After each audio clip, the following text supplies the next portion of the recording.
आपको आपको क्या लगता है? अब आवाज आ रही? हाँ जी सर, आ रही है। ठीक है। मनुष्य का परम कर्तव्य क्या है? विषय जो हम सीख रहे हैं वो यह है, मनुष्य का परम कर्तव्य क्या है। आपको क्या लगता है परम कर्तव्य? परम कर्तव्य का मतलब समझ रहे ना? सबसे मुख्य काम क्या है, या सबसे जीवन का मुख्य उद्देश्य क्या है होना चाहिए एक मनुष्य के, या सबसे जरूरी प्राथमिकता किस बात को देनी चाहिए? क्या लगता है? नौकरी करना, पढ़ाई करना, शादी करना, बच्चे पैदा करना, स्कूल जाना, चुनाव लड़ना, नेतागिरी करना, ससुराल जाना, मायके जाना, या रिश्तेदारियों में घूमते रहना? क्या समाज के लिए करना, जाति बिरादरी के लिए करना, किसके लिए? क्या परम कर्तव्य? क्या लगता है? परमेश्वर की महिमा करना। परमेश्वर की महिमा करना। महिमा करना। कैसे महिमा करना है? क्या महिमा में करेंगे? क्या करेंगे महिमा के लिए उसको? पहले हम अपने आप को प्रभु के वचन के अनुसार चलाएंगे। ठीक है। हाँ जी, हम पवित्रता में जिंदगी में रहेंगे, पाप से बचेंगे। क्या एक मनुष्य अपने आप को पवित्रता में या वचन के अनुसार चला सकता है? नहीं। फिर कैसे चलाएंगी? अगर हम कोशिश करेंगे तो हम चल पाएंगे। कोशिश करेंगे तो चल पाएंगे। चलो, उधर विषय नहीं है, लेकिन हम कितनी भी कोशिश कर लें, हम कितनी भी कोशिश कर लें, हम कभी भी पवित्रता में और प्रभु के वचन के अनुसार नहीं चल सकते। हालांकि वो विषय नहीं है, लेकिन ये क्लियर करना जरूरी है। कभी भी आप अपने आप नहीं चल सकते पवित्रता में जब तक प्रभु आपको अनुग्रह ना दे। और प्रभु से अनुग्रह मांगते रहना है। प्रभु से अभिषेक, मसा, प्रभु के वचन के अनुसार चलने के लिए बुद्धि समझ मांगते रहना है। हर समय आत्मा में दुआ प्रार्थना करते रहना है, धन्यवाद का बलिदान चढ़ाते रहना है। अगर प्रभु के मर्जी में चलना चाहते हैं, आभारी रहना है प्रभु का। तो हमारा विषय वो नहीं, हम अपने विषय में आएंगे। तो इधर विषय हम सीख रहे हैं मनुष्य का परम कर्तव्य क्या है। तो मनुष्य का परम कर्तव्य क्या है में हम आंसर देखेंगे रोमियो 11 का 36 वचन। तो यहाँ पर लिखा, उसी की ओर से, उसी के द्वारा, उसी के लिए सब कुछ है, उसकी महिमा युगान युग होती रहे, आमीन। इधर मेन बात क्या लिखी? उसी की ओर से हमें जो कुछ भी मिला है, हम इस पृथ्वी पर आए हैं, क्या इसमें किसी का हाथ है? क्या इसमें मम्मी पापा की बदौलत आए हैं? कई बार हमारे विचार दिमाग में आएगा, हम तो मम्मी पापा की बदौलत आए हैं।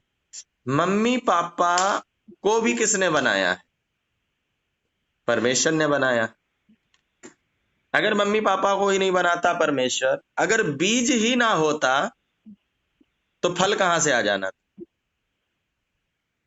तो कभी भी हमें ये नहीं सोचना है कि मम्मी पापा ने, पृथ्वी के ऊपर हमारे मम्मी पापा हमारे आदर्श हैं। मम्मी पापा हमारे आदर के योग्य हैं, महापुरुष हैं हमारे लिए। सबसे पहले हमारे महापुरुष कौन है? हमारे मम्मी पापा हैं। हमारे कौन है मम्मी पापा? महापुरुष। सबसे पहला स्थान हमें अपने माता पिता को देना है पृथ्वी के ऊपर। लेकिन मम्मी पापा परमेश्वर नहीं है, मम्मी पापा को भी बनाने वाला कोई एक है। तो उसी की ओर से हमें जो कुछ भी मिला, इतने अच्छे मम्मी पापा मिले, इतना अच्छा हमें शरीर मिला, इतनी अच्छी आंखें मिली, इतना अच्छा पति मिला, इतना अच्छा परिवार मिला, इतना अच्छा हमें मोहल्ला मिला, इतना अच्छा देश मिला। ये सब बातें किसकी ओर से मिली हैं? पिता परमेश्वर की ओर से मिली। उसी के द्वारा नंबर एक उसी की ओर से जो कुछ मिला है सब किसकी ओर से हमें मिला है? पिता की ओर से, परमेश्वर की ओर से मिला है। मैं फिर बोलूंगा, माता पिता हमारा एक माध्यम है। माता पिता हमारे एक माध्यम है समझाने के तौर पर। लड़का और लड़की को मिलाने के लिए मझबा होता है, मीडिएटर होता है, शादीलाल घर जोड़े, जिसका नाम है शादीलाल घर जोड़े। वो शादी कराता है। अब शादीलाल घर जोड़े क्या बोले? नहीं, मुझसे बिना पूछे तुम अपने पति के पास नहीं जा सकते, मुझसे बिना पूछे अपनी पत्नी से नहीं मिल सकते, मुझसे बिना पूछे बच्चे नहीं पैदा करना। तो क्या ये सही है?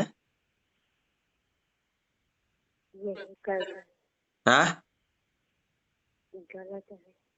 अगर शादीलाल घर जोड़े बोलता है, जो शादी कराता है, वो बोलते हैं अच्छा मेरी बदौलत हो तुम दोनों आज, मेरी बदौलत। मैं माता पिता की तुलना शादीलाल घर जोड़े से नहीं कर रहा, लेकिन एक उदाहरण से शादीलाल घर जोड़े बोले नहीं, मेरे बिना तुम अपने पति से नहीं मिलना। इसी प्रकार माता पिता को भी परमेश्वर ने बनाया है। कई बार वो बोलेंगे कि तुम मेरी बिना मर्जी से अपने परमेश्वर के पीछे नहीं चलना, मैं नहीं तुम्हें अगर दुनिया में लाता तो तुम कैसे आ जाते। तो उनको भी लाने वाला कौन है दुनिया में? पिता परमेश्वर है। तो जो कुछ भी हमें मिला है, रितु बहन को समझ में आ रहा? जी आ रहा है भैया। समझ में आ रही बात? जी। हमें जो कुछ भी मिला है सब उसी की ओर से मिला है, फिर उसी के द्वारा मिला है। ये जो माता पिता मिले हैं ये परमेश्वर के द्वारा मिले हैं। बहुत से ऐसे माता पिता हैं जो बच्चा होते ही क्या करते हैं? मारी डालते हैं। बहुत से माता पिता ऐसे होते हैं बदचलन होते हैं। मेरे भी आसपास में ऐसे हैं जो एक एक औरत दो दो पति रखती है। हमारे आसपास में हम बहुत जगह देखे हैं हमने ऐसे, एक एक औरत दो दो पति रखती है, एक एक आदमी दो दो पत्नियां रखती है। हमारे भी आसपास में देखेंगे तो अपने भी आसपास में देखेंगे तो तीन तीन बच्चों की मां भाग जाती है। तो खुदा का शुक्र करो जिसने हमको आपको इतने अच्छे माता पिता दिए। फिर हम देखते हैं उसी के द्वारा ही हमें शरीर मिला है। जो आज शरीर मिला है आपको, आपके हो सकता चारों हाथ पैर, दो हाथ दो पैर, दो आंखें, मुंह कान नाक सब बिल्कुल फिट फाट होगा, लेकिन दुनिया में ऐसे भी बहुत लोग हैं जो गूंगे हैं। बहुत से दुनिया में ऐसे लोग हैं जिनके ना हाथ है ना पैर है। बहुत से दुनिया में ऐसे लोग हैं जो अपंग हैं, अपाहिज हैं, लेकिन खुदा का शुक्र करो कि उसने हमें ऐसा नहीं रखा है।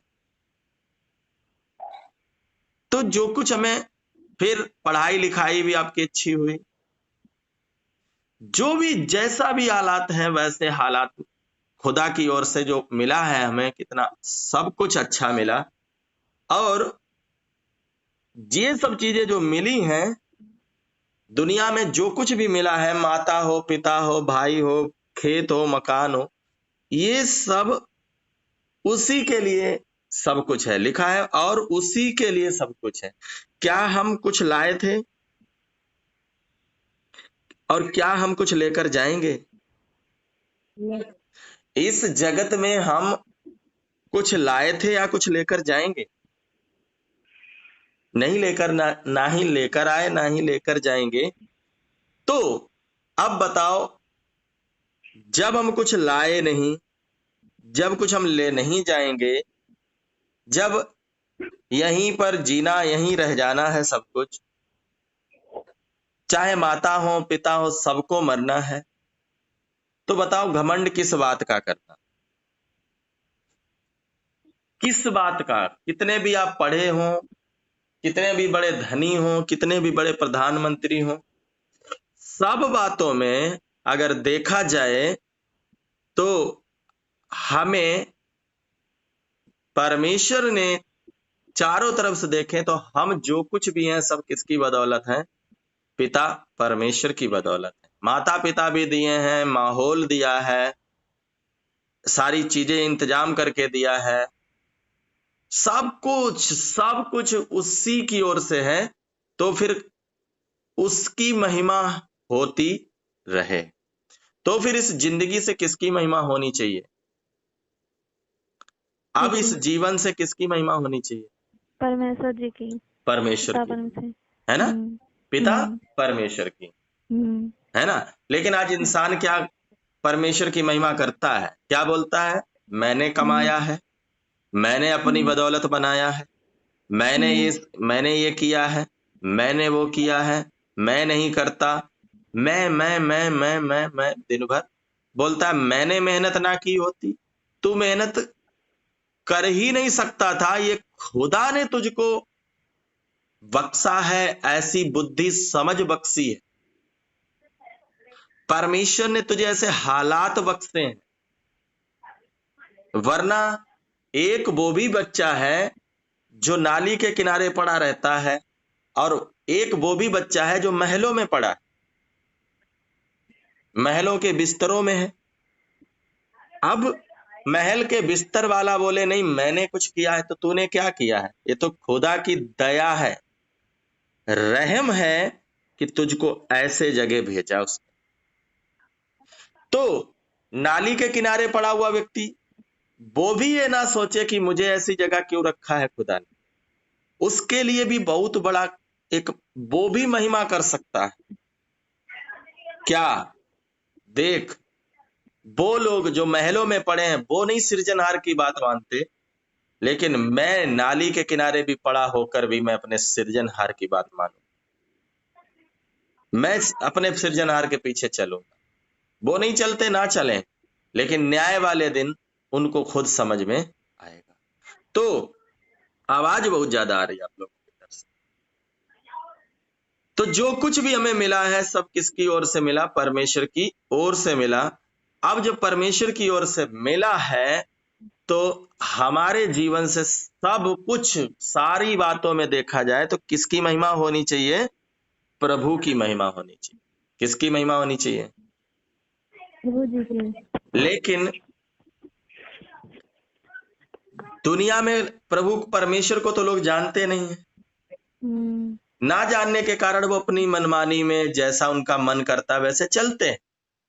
लेकिन हमको आपको तो परमेश्वर के बारे में जानने को मिला, हमने आपने परमेश्वर को जाना है, समझ लिया है।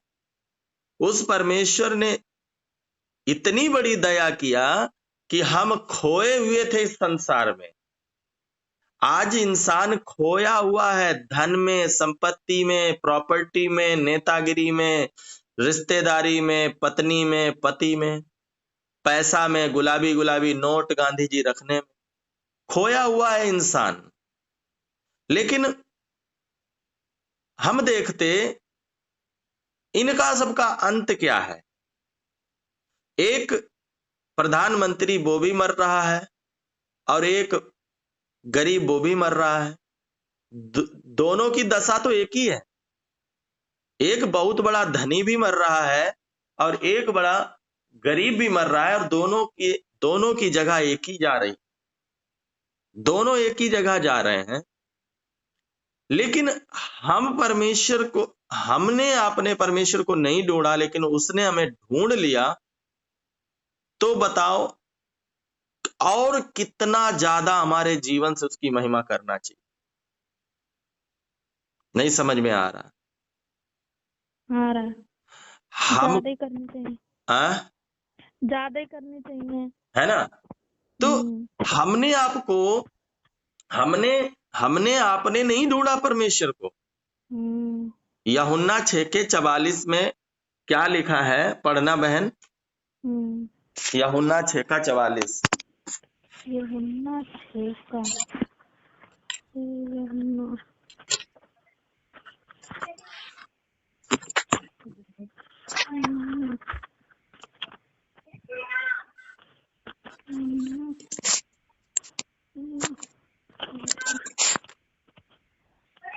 हेलो सर, 44 कितने होते हैं? 44 बहन, हाँ जी, 44। 44। 44। कोई मेरे पास नहीं आ सकता जब तक पिता जिसने मुझसे भेजा है उसे खींच न ले, और मैं उसे अंतिम दिन फिर जिला उठूंगा। हाँ, आवाज किसके तरफ से आ रही? किसी की तरफ शोर हो रहा है क्या? जिनकी तरफ से हो रहा वो म्यूट लगा लें। तो इधर लिखा, कोई मेरे पास नहीं आ सकता जब तक पिता जिसने मुझे भेजा है उसे खींच ना ले। प्रभु यीशु मसीह के पास कोई नहीं आ सकता है।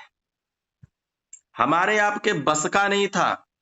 अब आपका तो मुझे नहीं पता है, लेकिन मैं यीशु मसीह को विदेशी बोलता था, ईसाई बोलता था। यीशु मसीह पर विश्वास करने वाले लोग जो हैं उनसे मैं घृणा करता था। यीशु मसीह का जहां पर सत्संग होता था वहां पर कुछ बहनें जाती थी, कुमारी, 18 साल 19 साल की। तो मैं उनको बुरा बुरा बोला करता था। मैं बोलता था जवान हो गई हैं इसीलिए वहां जाती हैं, वहां लड़के आते होंगे, ये भाग जाएगी किसी दिन। हालेलुया हालेलुया बोलते हैं। मैं बोलता था आलू घुइया आलू घुइया। लहे लुहिया वाले बोला करता था, मजाक उड़ाता था। कभी बोलते थे हाला लुहिया वाले। लेकिन इतना भी और जाने कितना घिनौना इंसान हुआ करता था, घमंड करता था, मजाक उड़ाता था प्रभु के लोगों का। लेकिन प्रभु ने हमें जब पकड़ा है, ऐसा पकड़ा, हम प्रभु के पास नहीं गए, प्रभु हमारे पास आया और हमें बुलाया। हम इतने खराब इंसान को भी प्रभु परमेश्वर ने चुन लिया, प्रभु परमेश्वर ने अपने लिए बुला लिया। इधर लिखा, जब तक उसे खींच ना ले कोई भी नहीं आ सकता। अब बताओ, अन्य जातीय लोग जो कि यीशु मसीह को नहीं जानते, वो तो चाहे जैसी मनमानी चलते हैं, लेकिन हमको आपको इस मनुष्य जो जीवन मिला है, इस मनुष्य जीवन से हमको आपको कितनी परमेश्वर की महिमा करना चाहिए। लेकिन हम क्या करते हैं, यीशु मसीह पर विश्वास करने वाले लोग विश्वास कर लेते हैं तो ऐसा दिखाते हैं कि जैसे लग रहा बहुत बड़ा एहसान कर दिया यीशु मसीह पर। बहुत से लोग विश्वास कर लेते हैं तो इतना बड़ा एहसान करते हैं पास्टर पर। क्या सोचते हैं कि जैसे ही विश्वासी चर्च में घुसे, पास्टर तुरंत उनके पैरों में गिर जाए, या ना पैरों में गिरे तो तुरंत उन विश्वासी के लिए गिलास में लेकर कटोरी पानी और केला सब खड़ा रहे, पीने खाओ, लो भाई विश्वासी तुमने विश्वास कर लिया। पास्टर पर एहसान करते हैं लोग। फिर अगर पास्टर ने उनको सही वचन सिखाया तो उसके साथ नहीं चलेंगे, ऐसे लोगों के साथ चलेंगे जो उनके मन की बातें करते हैं। ऐसे लोगों के साथ में रहेंगे जो उनकी क्या करते हो, मन की बातें करें। अरे हमको आपको परमेश्वर ने चुना है, बुलाया है, हमें इस जीवन से अद्भुत चलना चाहिए। कितनी बड़ी दया है उसने जो हमको आपको बुलाया है। हर एक मनुष्य को परमेश्वर की महिमा करनी चाहिए, अपने जीवन से पहला स्थान उसको देना चाहिए। लेकिन हर एक मनुष्य परमेश्वर को नहीं जानता है। हम यूहन्ना में पढ़ते 5:19 में, पहला यूहन्ना, वहां लिखा, हर कोई कहता है मैं परमेश्वर को जानता हूं, पर सब मनुष्य उस दुष्ट के वश में। फिर लिखा, दूसरी जगह लिखा कि प्रभु के वचन में, लोग कहते हैं हम परमेश्वर को जानते हैं, पर अपने कामों से इनकार कर देते हैं। आज हमारे अन्य जातीय लोग तो चलो कहते हैं कि हम परमेश्वर को जानते, लेकिन हमारे विश्वासी भाई बहन जो कि यीशु मसीह पर विश्वास करते हैं, ये भी यही बात कहते, मैं परमेश्वर को जानता हूं, मैं परमेश्वर को जानता हूं। अगर जानते हो तो आप परमेश्वर के बात तो मानते ही नहीं। आपके जीवन से कोई परमेश्वर की महिमा तो हो ही नहीं रही। आपके जीवन से तो दिखता ही नहीं है परमेश्वर की महिमा। आपके जीवन से परमेश्वर की मर्जी तो कोई पूरी होती है नहीं। आप तो सिर्फ अपने मतलब से मतलब रखते हो। बस चर्च आ गए, गीत सुन लिया, गा लिया, वचन सुन लिया, बस चलते बने। लेकिन क्या इस जीवन से परमेश्वर की महिमा हो रही? नहीं होती। हम देखते हैं जितने लोगों को परमेश्वर ने बुलाया अपने लिए, उन्होंने परमेश्वर की मर्जी का जीवन बिताया। अब्राहम के बारे में आप जानते होंगे। अब्राहम को परमेश्वर ने बुलाया, उत्पत्ति 12 अध्याय उसके 1 वचन में परमेश्वर ने कहा, अब्राहम तू अपना कुटुंब, अपनी रिश्तेदारी, नातेदारी छोड़कर मैं जो जगह दिखाता हूं वहां पर चल। और अब्राहम निकल आया, और अब्राहम वो चाल चला जो चाल परमेश्वर चाहते थे। अब्राहम ने कभी कोई ऐसे काम नहीं किए जिससे परमेश्वर दुखी हो। यहां तक कि अब्राहम को एक बेटा दिया था परमेश्वर, और परमेश्वर ने जब बोला अपने इस बेटे को क्या कर, मेरे लिए बलिदान चढ़ा दे, अब्राहम उस बेटे को बलिदान करने चला गया। 3 दिन का रास्ता है, इकलौता बेटा है, और 3 दिन का रास्ता है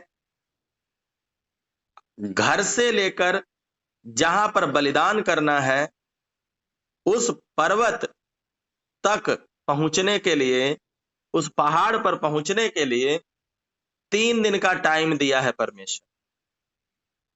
ये 3 दिन का टाइम क्यों दिया? अब्राहम तेरी मर्जी हो तो अभी भी तू लौट सकता है। अब्राहम ये बेटा तो मैंने दिया है, लेकिन तेरी मर्जी हो तो इसको मत बलिदान कर। लेकिन जब अब्राहम को देखते हैं बुलाया परमेश्वर ने, उसने अपने बेटे को भी बलिदान कर दिया परमेश्वर ने। किया था या नहीं किया था पायल बहन? हाँ जी सर कि अब्राहम ने जब वो लेकर गया था तो वो मारने वाला था, तो यीशु मसीह ने, परमेश्वर ने रोक लिया था। रोक तो लिया बहन, लेकिन बलिदान कर दिया। हाँ जी कर दिया। बलिदान कर दिया, ये तो परमेश्वर की मर्जी है जो हाथ रोक दिया। हाँ जी, लेकिन लेकिन अपनी तरफ से इतने तो तलवार उठा दी ना। हाँ जी, हाँ जी। अगर इसे बलिदान करना नहीं होता तो ये दुनिया भर की ना नुकुर करता। जैसे आज के हमारे विश्वासी लोगों को देखेंगे ना, आज के हमारे विश्वासी हुए या हमारे कोई ऐसे जन हुए, तो जो करना नहीं चाहते वो दुनिया भर की निकाल लेते हैं बातें। वो क्यों बनाता वेदी को? उसने वेदी बनाई, लकड़ियां रख ली, और बच्चे ने पूछा, पापा लकड़ी तो लाए हो, लेकिन बच्चा तो भेड़ का लाए ही नहीं, बलिदान किसको करोगे? लेकिन अब्राहम अगर नहीं बलिदान करना चाहता होता तो ये सब नहीं बनाता। अब्राहम को नहीं पता था कि परमेश्वर क्या कर देगा, मेरा हाथ रोक लेगा। बस एक ही बात उसके अंदर थी, यहोवा ने दिया और इस कारण ये सब यहोवा का है, उसकी मर्जी मेरे जीवन से पूरी हो जाए, उसकी इच्छा, उसकी महिमा मेरे जीवन से। और इस प्रकार हम देखते हैं उसने अपना बेटा बलिदान करके, बेशक रोक ली तलवार, लेकिन अपना बेटा भी बलिदान करके क्या किया है? बेटे तक को बलिदान करके अपने बचाया है, वो परमेश्वर की महिमा किया है। फिर हम देखते एलिया के समय में विधवा को, एलिया के समय में विधवा को, उसने भी कैसे एलिया को सूखा के समय, जबकि पानी नहीं है, खाना नहीं है, कुछ भी नहीं है, ऐसे समय में एलिया जब जाता है और उस विधवा के घर, उसका एक बेटा है, और उस एलिया से कहता खाना लेकर आना। विधवा से कहता है एलिया, विधवा बोलती थोड़ा सा है, और प्रभु का दास कहता लेकर आ, चल जा लेकर आ तू बस, और वो लेकर आ जाती। अपने बेटे तक का नहीं, उसने उसने उस समय परमेश्वर की महिमा को किया। हम देखते कितने सारे लोग ऐसे थे जिनको प्रभु ने बुलाया और उन्होंने परमेश्वर की महिमा को किया। तो हमारे जीवन से हमें जो कुछ भी मिला सब किससे मिला? परमेश्वर से मिला। तो हमारे जीवन से किसकी महिमा होनी चाहिए? परमेश्वर की महिमा होनी चाहिए। पहला कुरिन्थियों 10 अध्याय उसका 31 वचन। पहला कुरिन्थियों 10 अध्याय उसका 31 वचन।